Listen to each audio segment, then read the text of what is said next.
ए महाराष्ट्रात राहायचं ना तर मराठीतच बोलायचं, समजलं? अबे नहीं आती मेरे को मराठी, नहीं बात करना मुझे मराठी में, क्या कर लेगा? नाही बोलणार म्हणजे नाही.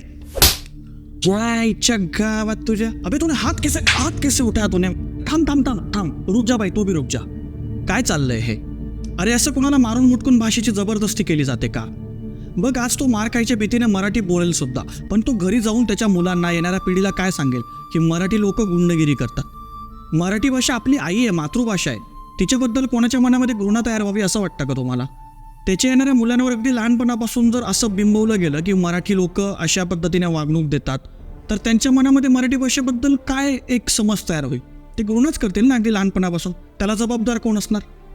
पण हां, जर कोणी आपल्या राज्यात येऊन आपल्या भाषेला, आपल्या माय मराठीला शिव्या देत असेल, कोणी मराठी लोकांविरुद्ध चुकीची विधानं करत असेल, तर तिथं तुम्ही अजिबात काही करू नका.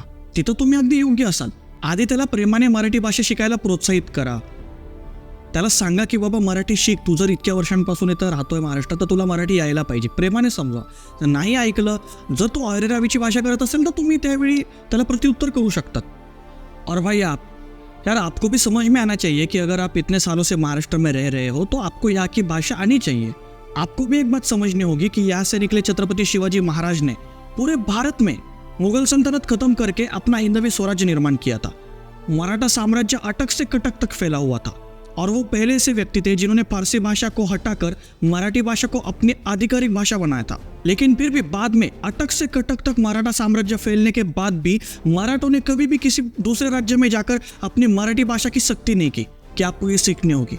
ये बस महाराष्ट्र के बारे में है. अगर महाराष्ट्र के लोगों का मराठी भाषा पर प्रेम है तो उसमें गलत क्या है? हाँ, मारपीट करना बिल्कुल गलत बात है, लेकिन आप भी सोचो कि मुंबई में ऐसे बोर्ड्स लगते हैं कि यहाँ पे मराठी लोगों को एंट्री नहीं दी जाएगी, यहाँ पे फ्लैट नहीं बेचा जाएगा मराठी लोगों को. मतलब मुंबई में रह के मराठी आदमी को ही घर नहीं मिलेगा.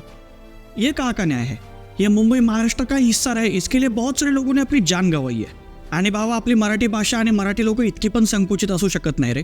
छत्रपती शिवाजी महाराजांच्या दरबारामध्ये कवी कलश उत्तरेतून महाराष्ट्रात आले होते. आज आपण जे गर्वाने म्हणतो ना, इंद्रजिमी जंबपर बाळ वसू अंबपर, हे ब्रज भाषेमध्ये लिहिलंय. महाराजांनी त्याला विरोध केला नाही ना.